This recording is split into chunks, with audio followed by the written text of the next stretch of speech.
Happy second anniversary! Bago ka maupo, pakikamayan at least tatlong katabi mo dyan. Kamayan mo siya. Pakibati, happy anniversary.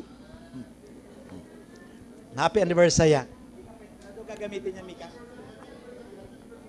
Happy anniversary. Okay. Okay, buksan mo nga please. Okay. So dahil second anniversary natin ngayon, gusto ko lang i-acknowledge bago ako magsimula, yung mga kasama natin. Nagsimula ito last August 20, 2023.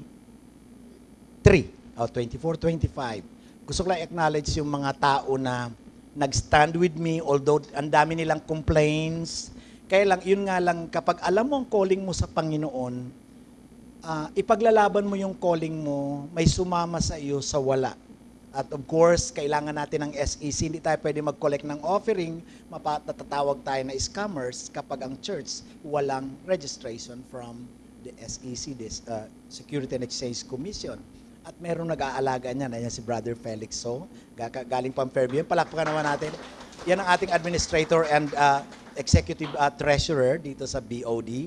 At ganun kahalaga na kailangan natin ng SEC dahil almost every week or a month, may dumadalaw sa atin sa Masbate ng mga men in uniform, tinatanong tayo kung kayo ba ay merong SEC. Are you registered? Okay, kaya kailangan natin ito dahil ang kapatiran natin na doon. At si Felix ang naandyan. And of course, siyang assign para sa ating mayor's permit. Ang mayor's permit natin dito ang mahal. Sa ibang probinsya, sa mga nanonood sa atin sa FB page, sa YouTube channel natin, baka wala kayo sa probinsya, dito sa Mandaluyong, ang mahal ng mayor's permit, ang ating withholding tax dahil nag-uupi tayo dyan, and trabaho lahat yan ni Felix. Thank you, Felix. Thank you for standing with us. And of course, ang ating secretary sa Board of Directors, kailangan kasi yun ng SEC, required yun, hindi ito single proprietorship. 5 po kami na naandito na nag-stand para sa ating kapatiran at kung saan man dalhin ang 211 Ministries, hindi po tayo. And of course, andyan si JR ang ating secretary, si JR Velasco. Yan yung asawa ni Nikki. Sila yung nag-design yan kung bakit maganda itong ating paligid. Yung mga nanay natin, thank you. At sila yung assign dyan, ganun lang yan siyang taga-igib ng tubig natin. Alam nyo, yung tubig na nandyan, ganyan lang kasimple, kuha lang tayo ng kuha, pero umiiyak na yan sa kaakyat ng container papuntang 3rd floor. So thank you JR, thank you Nikki. Si Felix walang partner iniwanan. O biglang namasyal sa US. No, ganun lang yan. Baka bukas andito na uli yun. Ganyan lang sila. And of course, siyempre andito si Jeff. Kung nakita nyo ang ganda ng ating fasad, siguro sa mga nasa YouTube, nasa online natin, hindi nyo nakita at nararamdaman ang aming place, it is because ang kasama natin si Jeff. Siya ang sa structural issue sa ating fasad, nakita nyo ang lamig, yung gumawa, nag-design niya yung mga, ito yung mga downlight natin, ano tawag niya, signal light? Parang sa kotse yun yung ating stage, yung arrangement nito, yung building admin, si Jeff naman niya, si Jeff Duhilio, kasama niya si Mia, and of course si Ezra. At siyempre hindi mawawala ang ating wala ngayon, si Miko Montoya at si Peya dahil nga nagtatrabaho sila, may assignment sila this Sunday, sila naman ang nasa worship team. And of course, siyempre kasama ako doon sa 5 board of directors at ang trabaho ko kapag may kainan, siyempre active ako, matulungin ako Ganun lang ang ginagawa. Yan ang aking part sa aming team at kung saan ako ibato ni God, I'm willing to go dahil iyan ang commitment ko sa Kanya. And of course, sa mga team, sa bawat isa sa inyo, nabubuo ito. Ang church ay hindi one-man band.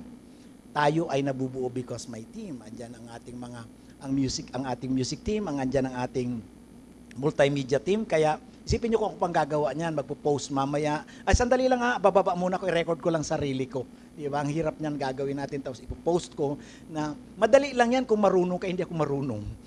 Wala. So thank you kay Nachia, kina Vince, kina Nicole, sa ating team, sina Mika, sina Denise. And of course, andyan ang aking anak, andyan si Kate. Sila yung gumagawa niyan. At sila taga-correct ng aking mga spelling. Di ba?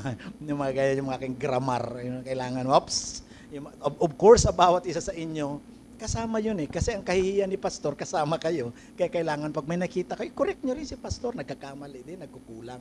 Kaya tandaan nyo, hindi ako ang center of it all dito.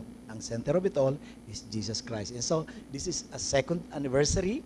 At ang second anniversary, kung ako may preach, although tuloy-tuloy pa rin tayo sa ating series, ang series natin, ang sinusundan natin, ang word feed, dahil kailangan natin i-feed ang mga tupa. Pero ang lagi ko i-remind sa inyo, balibaliktarin nyo man ako, kung ibabaliktarin nyo ako at ibabagsak, ibubuhos kung ano laman ng puso ko, still ang vision pa rin na binigay sa atin ni God sa Bible to honor God and advance His kingdom. And how do we honor God? By living a get-right living. Ang gusto ni God ay righteous living. Mamuhay tayo with holiness if you want God to become part of your life at gusto makipag-fellowship sa mga holy angels. Kasi may mga fallen angels din mga wicked angels, yung tinapon. Kay Jeff to kay JR ito last week.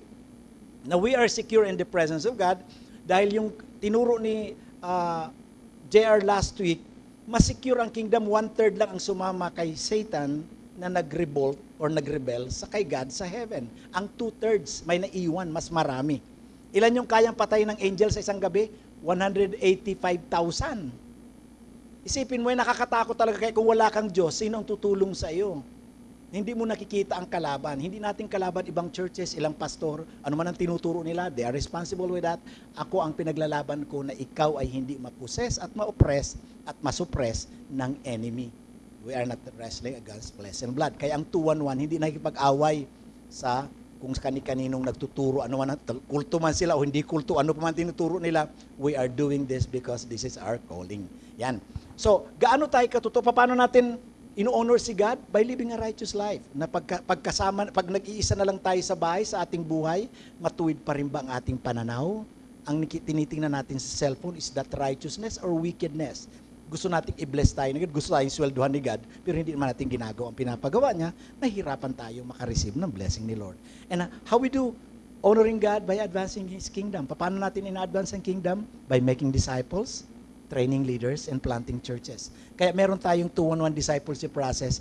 If you want to go deeper with your spiritual life, I encourage you to join discipleship process. Maintindihan mo pa paano nag-work si God, nag-work si Satan, at ano ang responsibility mo bilang isang king or isang called, created by God. Kasi kung titingnan mo ang sarili mo sa salamin, ang dami mong reklamo, ang dami kong reklamo.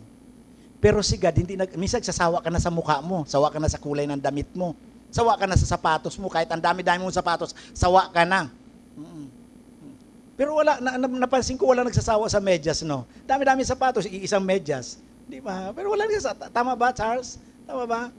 Walang nagsasawa. Ganun Tama ba, Edwin? Palit-palit ka ng sapatos, isa lang naman medyas for 1 year. Tama ba, Ronel?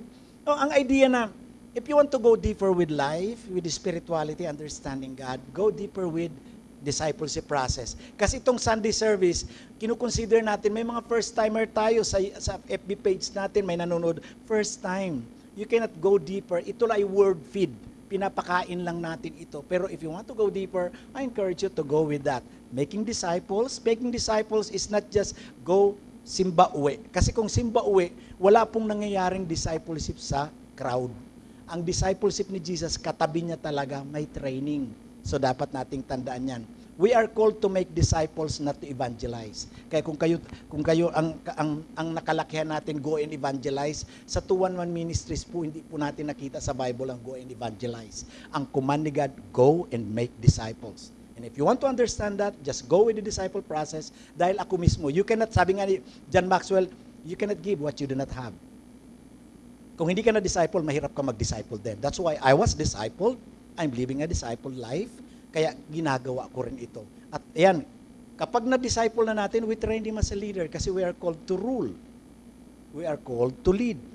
Ngayon, paano ka mag-lead kung hindi mo alam kung anong pinalilid sa iyo ni God? And kapag ikaw ay na-train, ayun yung equipping class natin. We do church planting. That's the reason why meron sa Mandaluyong. At nagsimula ito sa Masbate.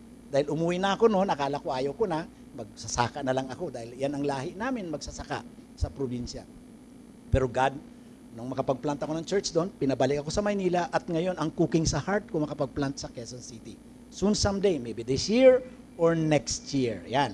Kaya gagawin natin ang planting churches kapag yan pinauwi na tayo ni nanay. Hindi pa kayo nagugas ang plato mga boys. Trev, nagugas ka ng plato. Okay, sige, thank you. Yan. So, paano tayo mag-plant ng church? Ang sinisend out natin sa church planting, siyempre yung na-train na go with the discipleship process. Kasi para mong pinadala yung mga taong hindi na-disciple, hindi na-train, parang pinadala mo sa gera sa Mindanao. pinadala mo sa Iraq, sa Iran, na hindi marunong humawak ng baril. That's why meron tayong training. And of course, we are serious about discipleship training. This coming September 7, dahil nga sa kabisihan ng marami sa inyo, in-adjust natin ang ating discipleship training sa itong process na yan, gagawin natin this coming September 7. Magugulat kayo, this is our second year, pero this is the third training. Itong discipleship training to the leadership training, pwede mo itong magamit sa pagiging pastor, businessman, pwede mo magamit sa politics kasi ito ay leadership training the biblical way, the kingdom way. So, si Jesus Christ, meron siyang, ang message niya ay kingdom of God and always followed by power demonstration. Ang problema natin, may kaaway tayo, hindi mga tao. We wrestle not against flesh and blood, kaya dapat maintindihan mo IHD, Inner Healing and Deliverance. How to heal the sick, how to... Di ba yung siraulo na natutulog sa nicho, no, dumating si Jesus Christ? Ba't ka natutulog sa nicho? Tama bang kaisipan yan? Anong ginawa ni Jesus? Ilang tranquilizer ang pinainom? Ilang injection? Hindi, tinaboy. Di ba? Get out of that man. Yan. So, iyan ang training na natin. Kaya lang, iyan ay pangatlo na. Meron tayong mga manuals nito at para at least may kopya kayo. Ito meron tayong C2C, yan yung encounter green. Kung sakaling wala pa kayo, inaalaw, pwede ko kayong i-allow na mag-join dito, enroll na kayo, dahil pwede naman natin ilagay sa ibang, then sina Mylene, tapos na din sila nito. Of course, si Vince, patapos na rin siya ng C2C, the basic encounter training, establishing class. Nakita nyo yung nasa blue and violet. And this coming September, pagdating natin, God willing, magandang panahon, ito na. Kaya sabi ko sa inyo, mag-enroll na tayo. 200 lang ito, walang tuition. Ito lang, manual lang. Ito yung binabayaran nyo. Ang kapal nito, pagdating ko pa, ang ating kopya pala nito, wala rito sa Manila. Nasa Masbate yung binigay nating laptop doon. Andun kaya kailangan natin makuha ang ating record para at least makapagpaprint tayo dito. So ganyan yan, 6 lessons ito, gagawin lamang natin 3 sessions. September 7, 14, 21, and after that, papasok na tayo sa empowering class. How to make disciples class. Iyon ay medyo 5 weeks yon. Then ang leadership training ay 8 weeks. So yan, dito natin gagawin yan. Pwede kayo magbaon, pwedeng hindi. So, dito tayo sa time na yan. Ngayon, kapag hindi ka pa dumaan dyan, I encourage you to go with this dahil hindi mo maririnig yan. Ang mga graduates dyan, alam nila kung ano ang laman yan. Okay, dyan ini-explain natin kung paano, bakit ganyan ang ugali niya. Dyan natin ini-explain ang iba-ibang attitude. Kasi kung gusto mag-serve sa tao, dapat kilalanin mo siya. O ito, bigyan ko kayo ng idea. Anong kaibahan ng behavior sa character, sa personality? Anong kaibahan niya sa temperament? So, paano ka mag-minister kung hindi natin kilala yung ating kausap? Yan. So, seryoso po tayo sa making disciples. Kaya mo bang gawin yan, Pastor Dennis? Yes, bago ko ipagawa sa inyo, ako muna ang gumagawa niyan. So, you're all invited. Kung wala ka pang nasisimulan, and if God is touching your heart to join this, ngayon ang issue dito, we live by faith and not by sight. We live by faith and not by bulsa. Kung sakali sa tingin mo, pastor, wala akong 200 pesos. If you believe that God is your provider, pray kung sinong kakausapin mo dito sa loob. Bro, gusto ko umattend, wala akong 200. Dapat ganun. Hindi yung, wala kami, kawawa naman kami. Tapos ka. Hindi ganyan mag-work si God. God works on faith. Without faith, it is impossible to please God. Dito, katulad yan, alam niyo ba na paalis na kami ni Mrs.? Wala kayong pamasahe. Wala kayong pamasahe. Wala kayong pambayad ng mga karton dyan papunta sa Masbate. Pero sabi ko, let's go. Ayan. Paalis na kami bukas. Kasi kailangan mag-minister tayo, mag-serve. Hindi yun. Ito, wala naman kayong pera dito. Jeff, nung nag-go tayo dito, ang construction nito gawin natin, magkano ang fund? 5,000. Ang budget nito ay 380,000 para magawa ito. Sabi ko, Jeff, may 5,000 na tayo. Let's go. O di, si God ang na-pressure ka, sabi ni God, He will provide. Ibigay mo pressure kay God. Gawin mo lang parte mo.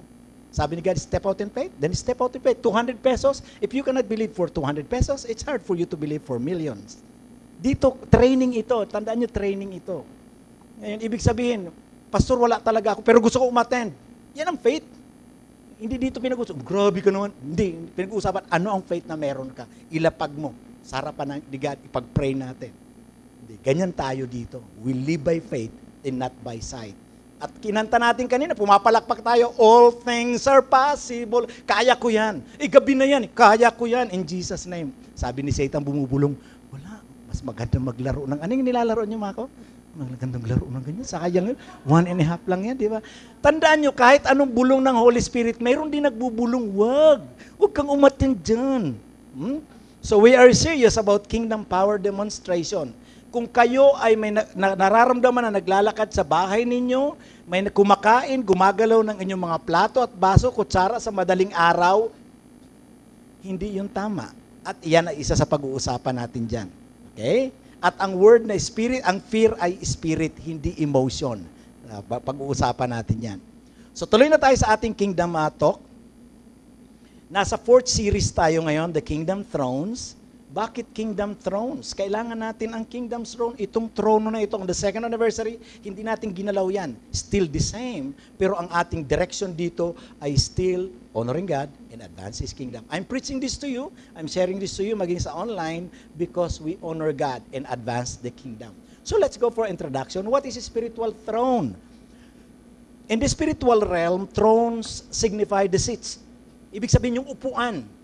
Kaya nasa atin, kung babalikan natin, bakit ganyan ang ating slogan? Bakit may kortina dyan? Kasi yan, kung bubuksan natin ang puso mo ngayon, sino ang nakaupo sa trono ng puso mo? It is the throne of Satan or throne of God. So what is the throne? It's a seat. Throne of honor, seat of honor in the spirit, royal dignity, power and authority in the realm of spirit. Yan. Kaya maging ako. At ito sasabihin ko sa inyo, kahit anong tago natin, ito ang hindi naintindihan ng iba. Akala nila may tatago nilang kasalanan, may tatago nilang kalokohan. It will come out from your mouth and from your motive, from your actions. In your actions, lumalabas yan. Okay. So, as you grow, kailang mas maintindihan mo yan if you will go with this discipleship process. Gusto ko maintindihan natin, whoever controls the spiritual controls the physical. Pinagdidebatehan ito. Kapag naka-church base ka lang, nag-church tayo, magsimba tayo, kaligtasan, para pumunta tayo sa langit, hindi ito applicable. But if you're going to talk about the kingdom of God, merong battle, the kingdom of God against kingdom of darkness, whoever controls, yan ang lalabas sa ugali natin. Yan. Si Satan, kailangan magalit ka, magtanim ka ng galit. Si God, forgiveness. Now, who is the one sitting on the throne? The supernatural controls the natural. So nakita nyo yung kaibahan? Iba. Iba ito. Kaya kung pag-usapan lang natin simba uwi, mapapagod ka lang. Rituals, activities, programs, retreat, camps. Pero dito ang pinag-uusapan natin, we're battling. Lord, ang plano mo sa akin, ang ganda. Hindi ganun. Whoever controls. Kaya kung sinong inaalaw mo sa buhay mo, iyan na ang buhay mo. At anong plano ni Satan? Si Satan may 3 purposes sa buhay natin. John 10:10. The thief comes only to steal, kill, and destroy. Papatayin ka niya talaga. I-destroy ka niya. Walang libre kay Satan. Sa una yan, libre yan. Okay to, lalo sa ating mga boys. Ayan, libre. Kaya marami ngayon, ang mga kaibigan natin, na puno na ng AIDS. Ayan, libre. Like kung sasabihin sa inyo, walang libre kay Satan. Sa mga girls, paalala sa inyo, ito yung season na tambak ang ating mga kabataan na problema, sila ngayon ang namumroblema. Ang problema niyan, hindi yan nagagamot ng band-aid. Kaya the only way is to follow the government of God rather than your personal government. Okay? Anong purpose natin dito? A purpose is a series of studies exploring the throne of God, the throne of Satan, and our responsibilities related to the throne, as described in the Bible, as well as how can we establish our position in the kingdom of God here on earth. Ang katawang ito dapat control ng Holy Spirit, hindi control ng demons. Kasi pag control ito ng demons, sisirain niya ito. Stealing your body, stealing your relationship, controlling. Kaya yung magulong pamilya, makita mo na anong ang goal niya is to destroy. Kaya pati ang buhay mo, pag nadi-destroy na, ibig sabihin, hindi yan ang plano ni God. Ang plano ni God is not to harm you, but for you to have a hope and a future. Balikan natin ang ating outline for this month. So, throne of man and woman, ano ang trono mo? Huwag mong ibibigay yung seat of your throne as man of a woman, as to rule, to take the lead. Ang problema, it's hard to lead kung hindi mo alam ang yung leadership assignment. Throne of Satan, ang throne ni Satan is to steal, kill, and destroy. Throne of God, pinag-usapan natin yan last week. Dito makita natin na we are secure. Kung sa two-third ng angels na naiwan sa heaven na nag-revolt, ang top kasi doon na, ang head kasi talaga ng mga angels sa langit, si Lucifer. Pinalitan ng pangalan niya na Satan or Dragon, ayon sa Revelations, at sumama ang one-third of angels. So kung may 1 million na angels sa langit, sumama ang one-third, 330,000, may naiwan pa rin na 660,000. Malaki pa rin, powerful pa rin si God. Pero ngayon, mas kinakatakutan si Satan kumpara sa kay Jesus Christ. Kapag may naglalakad, hala, may multo, natatakot na tayo. Pero katulad niyan, pag gumago ng Brad, itigil mo yan, andyan si Jesus Christ. Yan. Pero gusto nating i-bless tayo ni God. Okay? And today, throne of grace. And next week, last week, throne of judgment. Nasa Bible ba lahat yan? Hindi tayo nagtuturo dito ng haka-haka. Hindi tayo nagtuturo dito na puro sharing. Ang tinuturo natin, word ni God. Kasi itong magbibigay ng buhay sa atin. At pag humarap tayo kay God, remember, ang tinuturo ng Bible ay kingdom of God. Kingdom government. Meaning to say government, covenant, kasunduan. It's a law. Na ilapag mo dyan, ilapag ni God dyan, at yan din sasabihin natin, Lord, sinabi mo ito. Pero kung lalapit ka sa Kanya, Lord, kasi si Joby, niyaya ako. Hindi mo po pwedeng sabihin yan doon. Walang padrino doon. Malakas ako kay Pastor Dennis, walang palakasan dito. Ayusin mo ang relasyon mo sa Kanya hanggat nabubuhay ka na pa kasi season lang ito. Hindi ito forever dito sa earth. Series number 4, Throne of Grace. Ano bang ibig sabihin ng Throne of Grace? Ang alam lang natin, si Grace, kapitbahay natin. Minsan kausap pa si Marites. Kaya si Grace, ganun na rin ang pinag-uusapan. Kung ano-anong pinagagawa. So, Grace, pangalan yan. Katulad yan, pag pangalan, iba yun. Katulad ng Dennis, pag binaliktad mo, iba yun. Hindi mo pwedeng baliktarin pangalan. Buti kayo pwede nyo baliktarin ang pangalan ninyo. Ako pag binaliktad yung pangalan ko, magagalit si God. Past tense. Tama? Yan. Yun ang hindi, sabi ko, yung pangalan ko, past tense. Pag binaliktad mo, kaya hindi ko binabaliktad ang pangalan ko. Johnsky, binabaliktad mo eh. So, kaya, careful ako na baliktarin ang pangalan ko. Dahil ang goal ko is to live a righteous living para kay God. Okay? In Hebrews chapter 4, verse 14, therefore, since we have a great high priest who has gone through the heavens, Jesus the Son of God, let us hold firmly to the faith we profess. Remember, Jesus Christ is the only high priest. Ang ating mediator, tagapamagitan. Hindi ka makakalapit sa Ama without Jesus Christ. Siya ang high priest. Sa Old Testament, ang picture niya sa temple, kapag may ino-offer, para tanggapin ang yung offering para mapatawad ka ng kasalanan, kailangan may priest na magdadala niyan doon sa Ark of the Covenant. Yung may angel, yung doon nakalagay ang 10 Commandments. Okay? Yan ang trabaho ni Jesus Christ. For we do not have a high priest who is unable to sympathize with us. Itong kagandahan kay Jesus Christ. He is 100% God, He is 100% man. He can sympathize with us kasi na-experience niya kung ano yung temptation, tinempt din siya ni Satan, alam niya kung paano mabuhay, yung wala sigurong nagtatrabaho siya bilang karpentero kasama ni Joseph, ng tatay niya, alam niya kung paano magtrabaho, kaya naiintindihan niya ang struggles natin. But we have one who has been tempted in every way just as we are, yet was without sin. Nakita niyo, pwede pala mamuhay ng sin, na walang sin. Di ba? Yan ang dulo ng pangalan ko. Ayan, oh. Hebrews 4:16, let us then approach the throne of grace. Ayan, binabanggit yan, throne of grace. Ano yung throne of grace? Babasahin lang ba natin yan? With confidence. Dalapit tayo dito sa trono na ito with confidence. Kaya ba, Pastor? Hindi ba tayo papaluin, pupupuningan? Makasalanan ako, nagkamali ako eh. That's why we have to study the Bible. Kasi meron palang mga ganyan na verse sa Bible so that we may receive mercy and find grace to help us in our time of need. So, sabi dito, lumapit ka na may confidence, kumpiyansa. Come to God with boldness and other translation.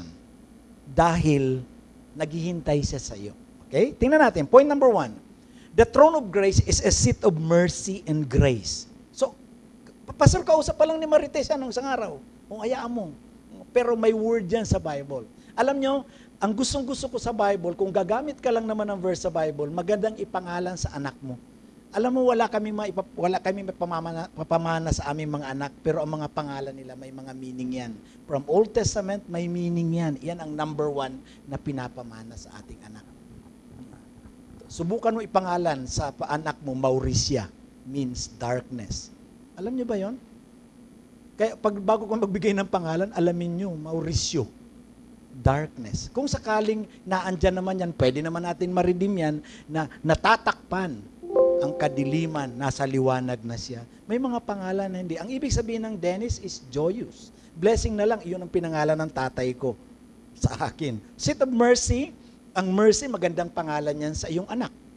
Or grace, or pwede mo pangalan sa iyong dog. Ganyan. So, tingnan natin. Point number 1, ano yan? Let us then approach the throne of grace. Paglalapit ka sa trono ni God, na trono din ng grace, na may confidence, so that we may receive mercy and find grace to help us in our time of need. Marami nagsasabi ang mercy at ang grace ay isa lang. Iba. Ang mercy, ayan, ginuhitan ko, tinatanggap. Ang grace, natatagpuan. Yan ang word. Hindi ko pwede dagdagan yan. So magkaiba ito. So si mercy tinatanggap, kaya kapitbahay mo, walang makain, tanggapin mo na lang si mercy. Ang grace, natagpuan mo. Nasa lalagyan ng bigasan. So, Lord, ano na naman ito? Ano na naman yung nakalagay na, madalas natin binabasa yan, ilang ulit ko na nabasa yan, pero mayroon na naman tumatalo na message si God sa Hebrews 4:16. O, dandahan natin.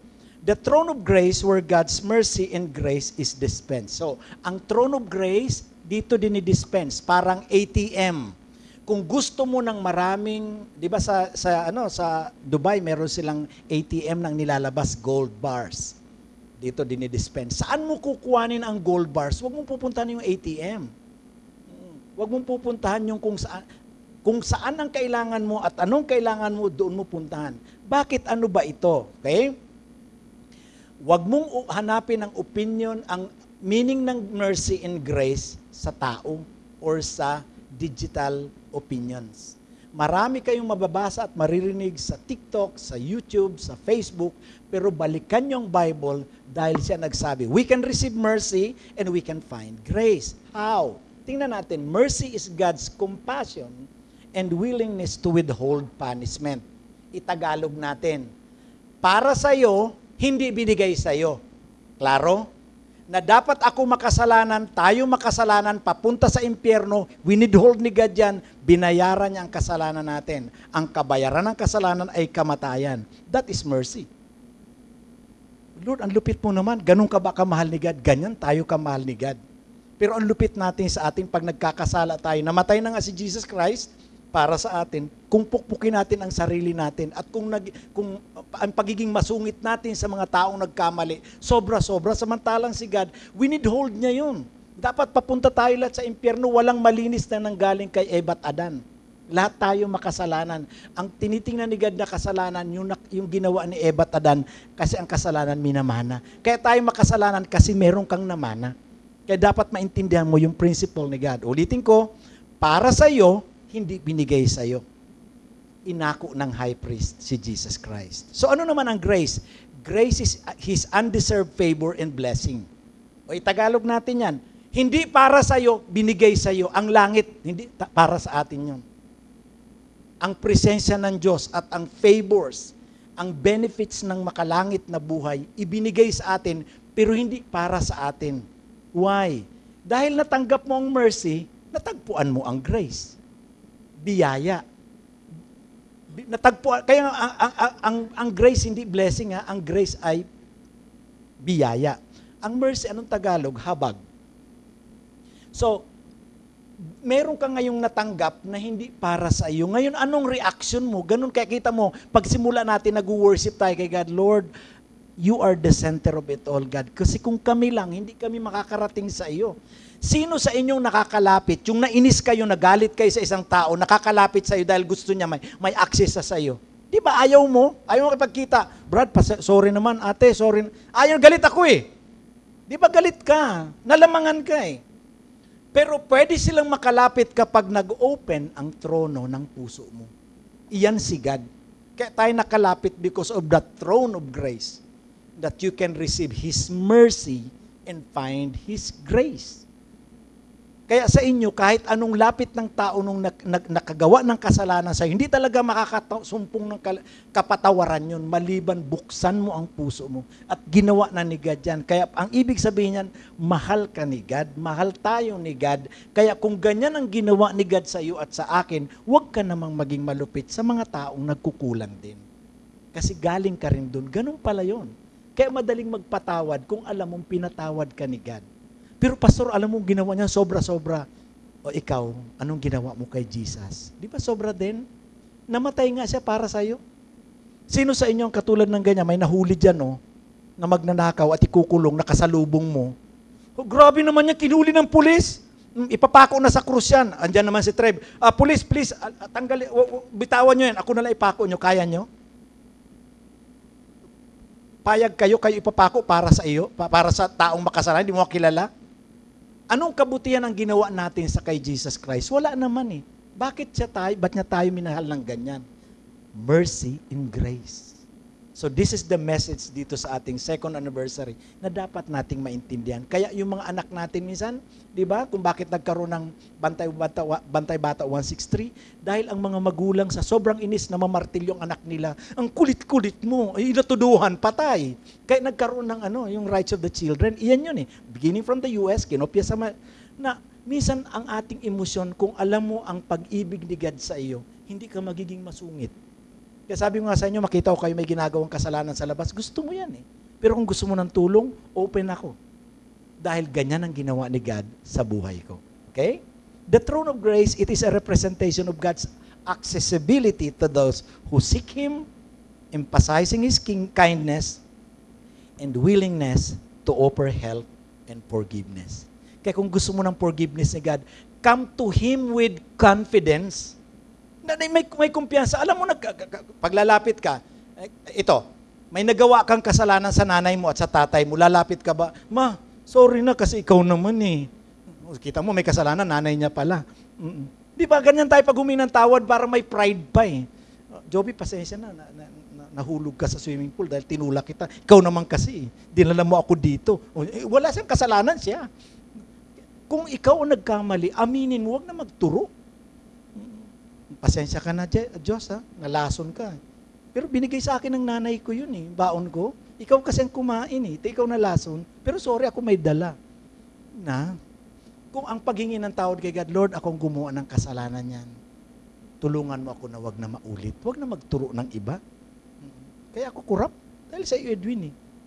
Sabi ko nga, bawal sa atin yan. Inabot mo sa akin, kailangan namin. Wala kaming bigas, Ronel. Wala kaming ulam. Tinanggap ko dahil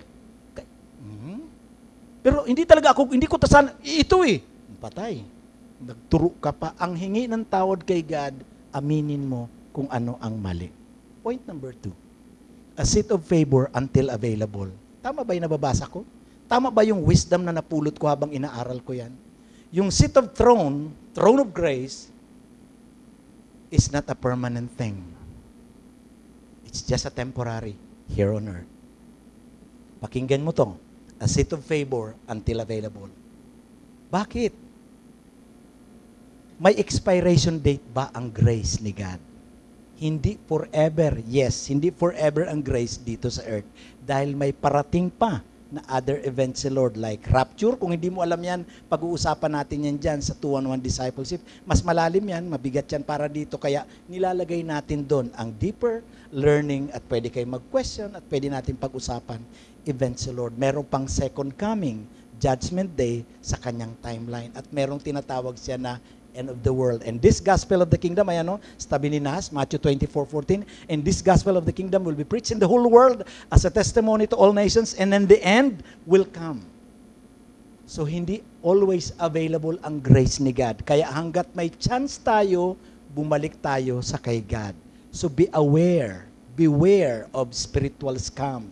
Marami kayo maririnig, ay, hindi totoo yan, wala yan, okay na ito. Hindi ko rin naman sinasabi, Pastor, babalik pa lang Panginoon. Paano yung yaman ko? Magpakayaman, pero tandaan mo, kaya tayo pinagyayaman ni God para magamit din sa kanyang kingdom. Hindi ibig sabihin sa iyo lahat yun. Kaya ang iba, ayaw ko magtrabaho kasi wala naman pala, may end of the world pala. Sabi ni Solomon, enjoy the life that God has given to you. is given to you. Kasi yan yan eh. So, learn the will of God from the Bible and not from religious people or any other digital opinions. Kapag ang nakita mo, hindi ibig sabihin na nakikita mo may nagtuturo ng Bible sa TikTok, sa YouTube, sa Facebook, paniniwalaan mo. Tandaan mo si Satan nagko-quote din ng verse. Nag-quote siya ng maraming verse kay Jesus Christ sa harapan. Sige nga, kung anak ka ng Diyos, gawin mo mga tinapay itong bato. Ayan, kita mo? Tama. Sabi ni Jesus, man shall not live by bread alone, but by every word. Kaya balik tayo sa word ni God para hindi ka ma-scam. Akala nyo sa pera lang scamming, sa relationship lang scamming, pati sa spiritual. Tanda mo, kaluluwa mo nakataya dito. Kaya pag hindi ka huwag kang turo ng turo sa mga viewers natin sa online. Huwag kang turo ng itinuro sa iyo, aralin mo rin. Kasi pananagutan mo yan. Nagtuturo ka, nandadamay ka ng iba na hindi mo alam kung tama ang sinasabi sa Bible. Kaya sabi sa Isaiah 55:6, hindi always available ang grace dahil may end ang world na ito. Seek the Lord while He may be found. Call on Him while He is near. Hanggat kaya pang tumawag. Marami sa atin, pag namatay na yung tatay o nanay o yung kapatid yung nagawa natin kasalanan, iyak tayo, sorry po. Wala na. Nung buhay, ayaw mong sabihin. Hindi kasi feeling ko nalalamangan ako, hindi ka nalalamangan. Minsan kaya nangyari sa iyon kasi para maramdaman mo na ganyan din ang ginawa mo sa ating Panginoon. Let the wicked forsake his way, and the evil man his thoughts. Let him turn to the Lord, and He will have mercy on him. Anya na naman, and to our God, for He will freely pardon. Hindi always available ang grace dito sa earth. Sa heaven, andun si God. Kaya lang hindi lahat ng pagkakataon, buhay tayo. Kaya akala, sa kanila ako magsisisi kapag enjoy ko muna ito. Tandaan mo, walang libre sa kay Satan. Naghihirap lang na intindihin ang mercy and grace dahil sa mga turo ng tao, pero kung babalikan ko lang ha, ang mercy ay natatanggap. Hindi para sa iyo, hindi binigay sa iyo. Ang grace ay natatagpuan. Hindi para sa iyo, pero binigay sa iyo. Kaya ang tanong ko sa iyo, ano ang pagkakaiba ng mercy at grace? Although wala tayo ngayong nito, gawin na lang natin ito sa susunod dahil nga meron tayong this is anniversary, we have to enjoy our fellowship together. Then sino ba ang nagpapahirap sa paglapit ng tao sa Diyos? Na para bang napakahirap, kailangan mo lumuhod, magsindi ng kandila, wala naman sinabi si God eh. Ang paraan ba ng tao nagpapahirap o paraan ng Bible? Yung qualification. Simple lang sa Bible eh. Pinahihirapan ng tao. Kaya go back to the Bible because the Bible is our guidelines, our map going back to our God. Let's pray. Father God, we honor you today. Thank you God for your mercy. Thank you God for the throne of grace na kahit kami gaano kasalanan, walang malaki at maliit na kasalanan sa iyo, may magnanakaw, mandaraya, merong mamamatay tao, merong kung ano-anong ginagawa. Lord, nagsisinungaling, pero ang sabi mo, lahat ng kasalanan, kapag lumapit sa iyong throne of grace with confidence, they will receive mercy and find grace. Purihin ka, Panginoon. Hindi yung qualification namin. Dahil nagagalit ako sa isang tao, hindi sila makakalapit sa Panginoon. Panginoon, hindi ganon ang standard mo. Ang standard mo, sinabi mo. Nung sinabi mo sa bawat isa sa amin na I love you, niyuko mo ang iyong ulo at ikaw ay namatay sa krus. Thank you, God, for the throne of grace na tunay nga, Panginoon, throne of mercy. Thank you for the throne of your love and your presence na merong pag-asa at magandang buhay sa mga taong lalapit sa iyo. Purihin ka sa aming narinig, pagpalain mong bawat isa sa amin. In Jesus' name I pray. Amen. Bigyan natin ng malakas sa palakpak ang Lord kung narinig mo siya. Okay.